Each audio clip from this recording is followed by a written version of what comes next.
Hello everyone, in this video we will cover the section 1.5. In the section we will see solution sets of linear systems. A system of linear equations is said to be homogeneous if it can be written in the form a times x is equal to 0. Generally, you know from the previous section, the matrix equation of a system of linear equations can be written as a times x is equal to b. If the right hand side of this system is the zero vector, namely we have zeros for all entries for this vector, okay, all of them are equal to 0, so we say that this system is homogeneous, where A is n by n matrix and 0 is the zero vector that I said here. Such a system, A times x is equal to 0, always has at least one solution. In other words, the vector x, which states the unknowns for the system, x is equal to 0, the zero vector in Rn. You know, if we remember the previous section, the matrix has the size n by n and x is n by 1, and the zero vector on the right hand side will be n by 1 by cancelling the common number n, okay, to define the product of the matrix and the vector. So namely we will have m zeros here, okay, the number of 0 will be n, and x has n components, and always we have a solution for the homogeneous system which is x is equal to 0, because when we write the zero vector here we obtain 0, we obtain the equality. So always we have at least one solution, namely homogeneous systems are always consistent. So this zero solution is usually called the trivial solution. The homogeneous equation a times x is equal to 0. The important question is whether there exists a non-trivial solution, namely do we have another solution except the trivial solution, okay, satisfying this equality. Okay, a times x is equal to 0. This is the question. For example, determine whether the following homogeneous system has a non-trivial solution, then describe the solution set. Let's do this example. First, we should write the augmented matrix, you know, the coefficient A and the zero vector here, because the right hand side of the system is the zero vector, by using the numbers on the right hand sides of the linear equations, you see, and easily we can find the coefficient matrix. 3 minus 3 plus 6 forms the first column, and so on. You can see here 3 minus 3 6, 5 to 1, 5 minus 2 1, which are the coefficients of x2. Okay, the second column is corresponding to x2, the first column is corresponding to x1, and this one is x3, and this is the zero vector. And minus 4 plus 4 minus 8, you see. And of course we will find the echelon form of this augmented matrix after finding the pivot position for the first row, which is actually 3, you see, which is the leftmost non-zero number. So we should obtain 0 for minus 3 and plus 6, and we do the row operations, you know. For this operation you can easily find R2 should be written as namely should be replaced by R2 plus R1, and similarly R3, let's write here, R3 should be replaced by R3 minus 2 R1. Okay, we should use the first row to get 0 for minus 3 and plus 6, you know. And after these operations, we will obtain 305 minus 4, 0. We write the same row for the first one, and for the second one, we use this operation R2 plus R1. So the first one is 0, 5 minus 2 is 3, minus 4 plus 4 is 0, and we have again 0 for the last column because we have 0 here, and we get 0 after this operation, and 0 for the third row, and minus 2R1, namely we have minus 10 plus 1 becomes minus 9, and plus 8 minus 8 becomes 0. Okay, becomes 0.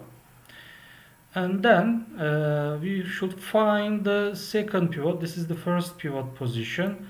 When we look at the second row, the leftmost non-zero constant is 3, and we should obtain 0 for minus 9. Therefore, we write R3 is replaced by R3 plus 3 times R2. So we get 0 for minus 9, you see, and the other entries are zeros, you see. Therefore, that's it. Okay, we find the echelon form of the arithmetic matrix. It is in echelon form: the first pivot position, the second pivot position, and we have zeros for all entries except the pivot positions in the pivot columns, you see. Therefore, it is in the echelon form, and the 0 row is the last row of the arithmetic matrix. Therefore, it satisfies all properties of the echelon matrix. And by rewriting the system according to this equivalent system, so we obtain from the third row, we don't get any linear equation because all of entries are 0, you see. From the second one, so we obtain 3 times x2 is equal to 0. 3 times x2 is equal to 0. And from the first one, we obtain 3x1 plus 5x2 minus 4x3 is equal to 0. From the first one, easily we find x2 is exactly 0. We have the value of x2 clearly.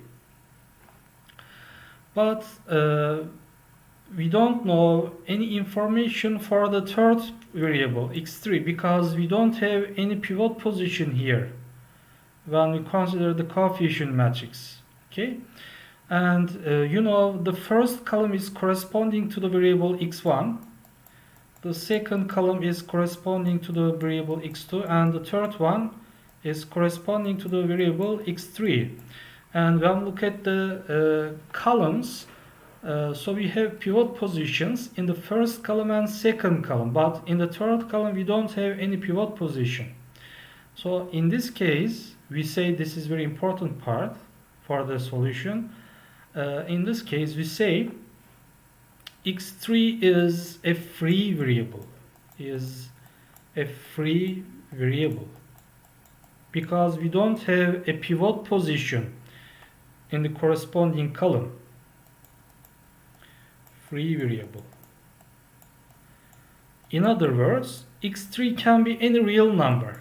x3 can be any real number. Any real number.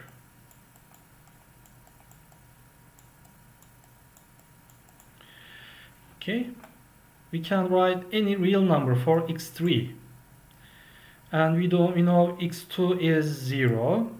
So writing this fact into the first one, so the middle term becomes 0, 5 times x2, you see. So from here we obtain 3x1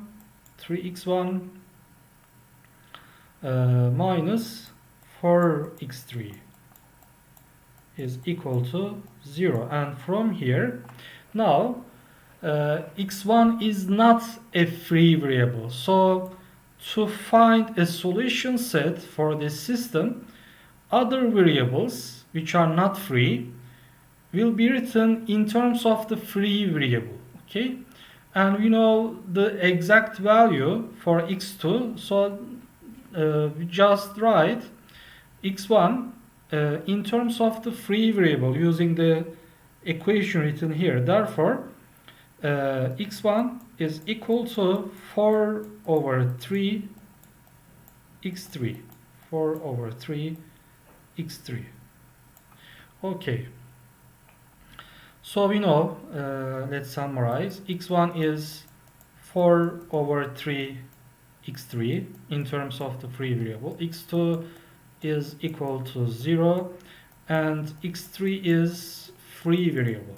Okay, this is the solution of the system.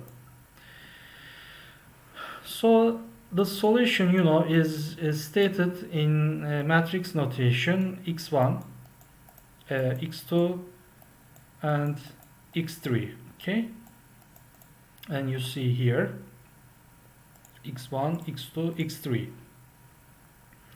So instead of x1 we write the solution, which is 4 over 3 times x3, you see, and x2 is 0 and x3 is free, therefore we write itself.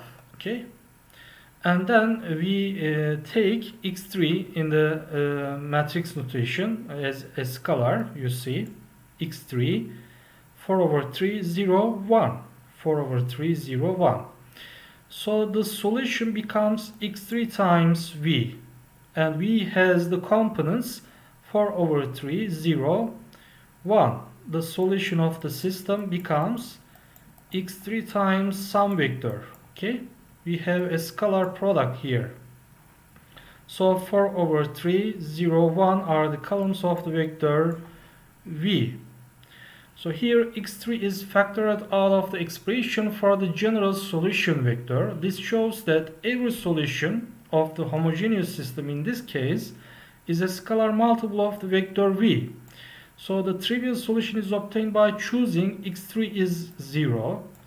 So the solution of the given system x, we have a system a times x is equal to 0, and we obtained its solution as x3 times v, x3 times v, or we consider x3 as a parameter for the solution. Let's write t, therefore. So we have t times v. So the solution becomes t times the vector v, has the components 4 over 3, 0, 1. Okay. What represents this solution geometrically? So geometrically, the solution set is a line passing through the origin in R cube. Okay, it is, you know, if you remember the previous sections, it represents a line passing through the origin in three-dimensional system. Please see this figure. 1 over 3, 0, 1. The y-axis, namely the x2 axis, will be 0, and it represents a line, the solution set. And if you remember the set spanned by a single vector, the solution will be actually the set spanned by the vector v, spanned by the vector v, if you remember the definition of this set. And when we have a single vector in R cube, if you remember, so we obtain a line. We obtain a line. So the equation of the form x is equal to s times u plus t times v, where s and t are real numbers, is called a parametric vector equation of the plane. And in this example, the equation x is equal to x3 times v, namely x3 is a free variable, can be any real number. Therefore, we consider it as a parameter, like t times v, as I said. So it is a parametric vector equation of a line. So whenever a solution set is described explicitly with vectors, as in example 1, we say that the solution is in parametric vector form.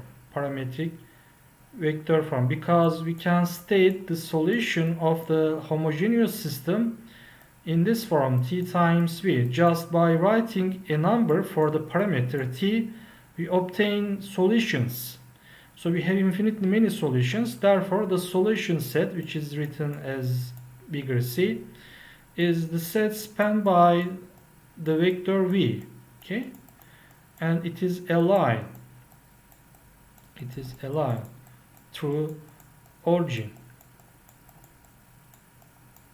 Through origin, parallel to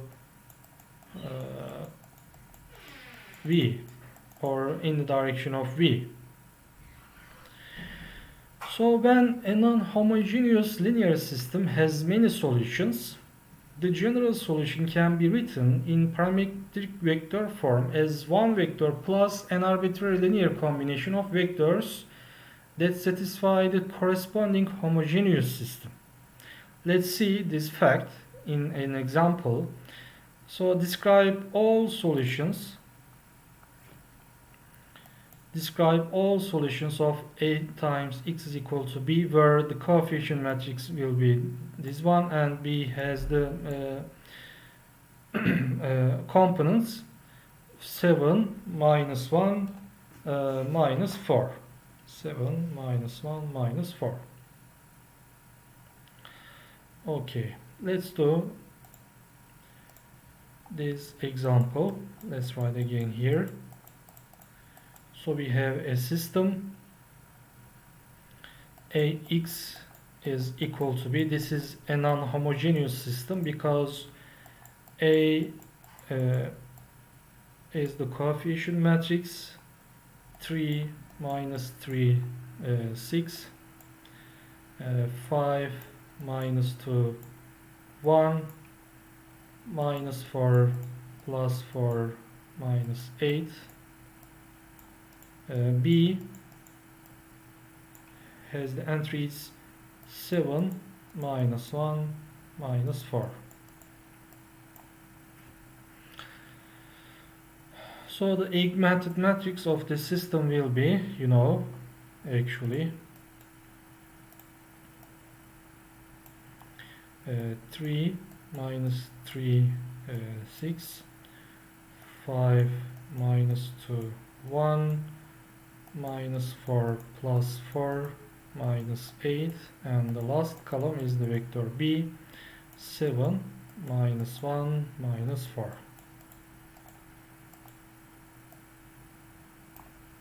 Okay, then let's find the first pivot position.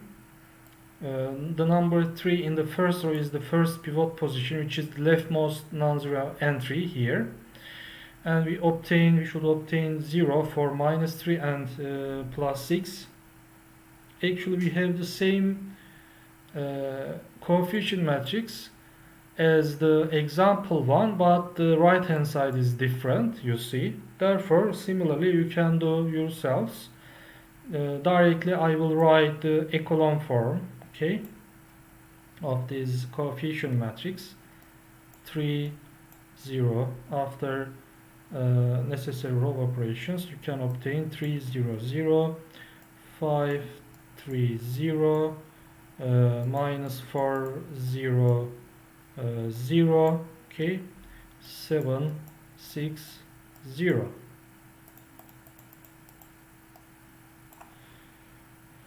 Therefore, the first column is corresponding to the variable x1, the second column is corresponding to the variable x2, the third one is x3. So from the last row we don't have any linear equation when we consider the second row. So before this, let's see clearly the pivot positions for the rows. So we say x1 is basic variable, x1 and x2 are basic variables,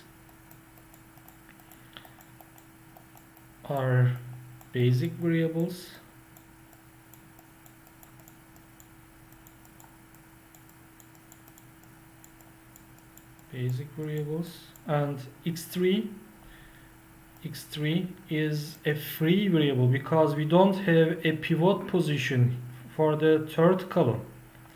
So x3 is free variable, is a free variable. Namely, x3, the third variable, can be any real number. Let's say this is equal to t. Parametric, we will write the solution of the system in parametric form. Therefore, for x3 we write t, okay, the parametrization. So using the second row we obtain 3x2 is equal to 6, so x2 is equal to 2.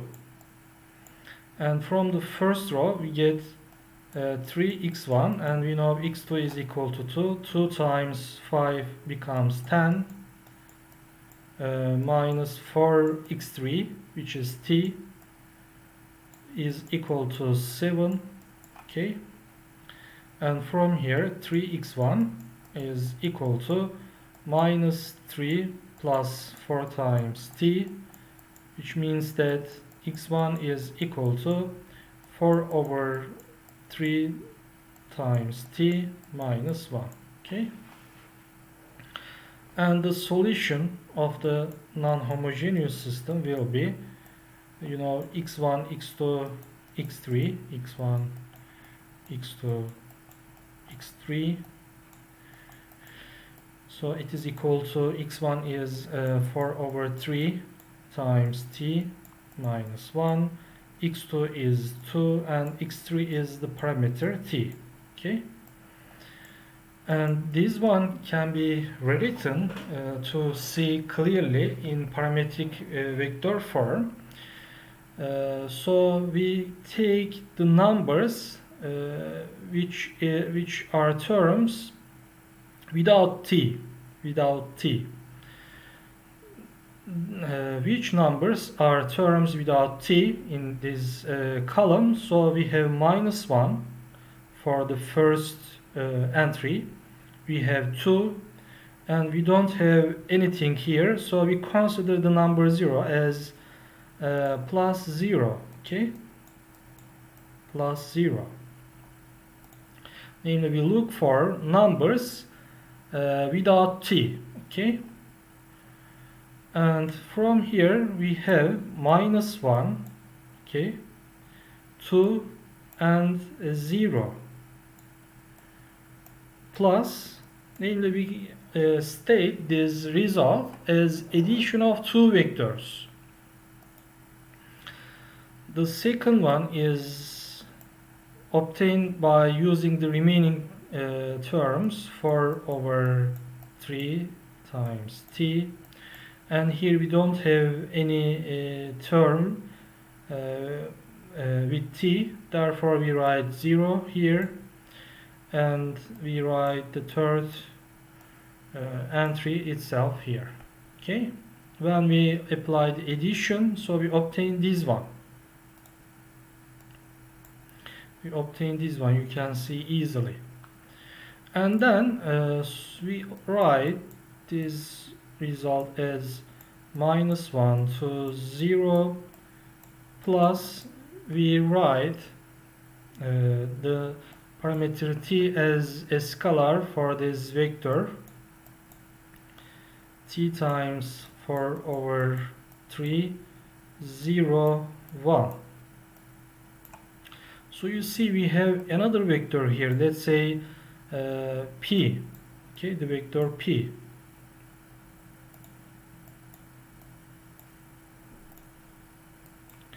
plus t times v, the vector v, you know, it has the components 4 over 3, 0 and 1.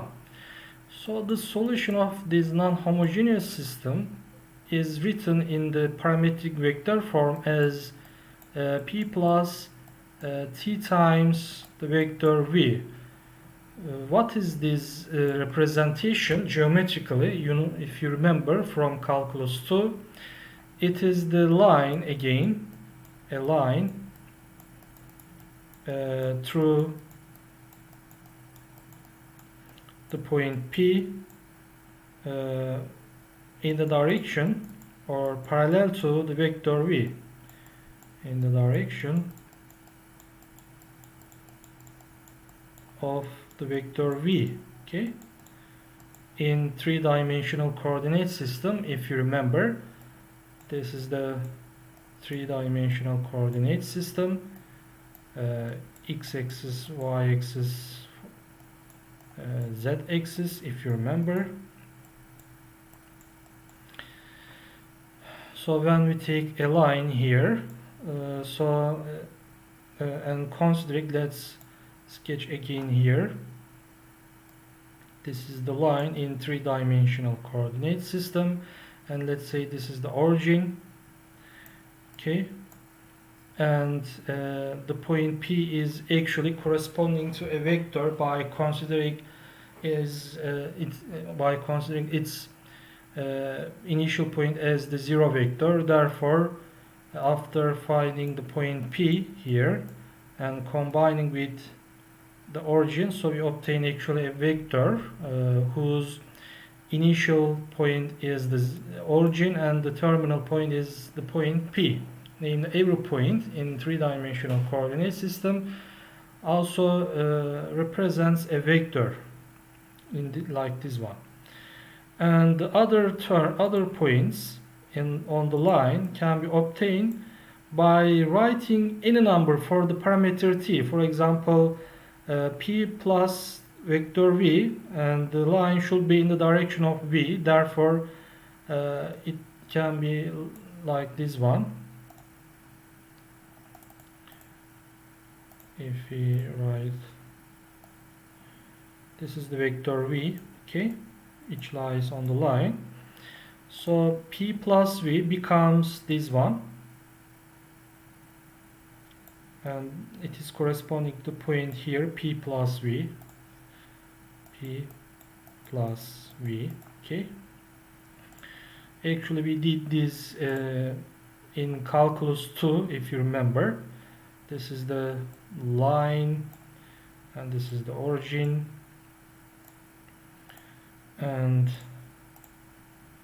we have a point on the line, and it is also corresponding to a vector like this one, okay, and this is the vector V on the line, and by combining the terminal point of the vector V and the initial point of the vector P, and here is the point 0, which is the origin, and this represents the line P plus V. And in the opposite direction, namely if we take negative minus V, this one, so we obtain P minus V by combining the terminal point and the initial point, as you can see. And that's it. The other points on the line can be obtained like this one. Therefore, the solution of the system, which is written in parametric vector form like this, P plus T times V, represents a line.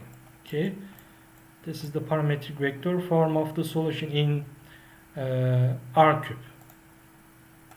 In R cube. And in set notation, we can write the solution set as P plus T times V, such that T is any real number, V has the components 4 over 3, 0, 1, and P is a point, or we can consider it as a vector, so it has the components, let's remember here, it has the components wait a minute,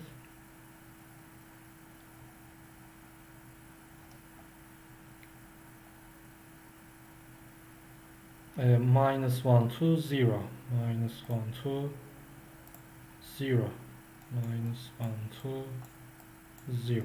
Okay, this is the set notation for the solution set of the non-homogeneous system. And that's it. Thank you very much for your listening.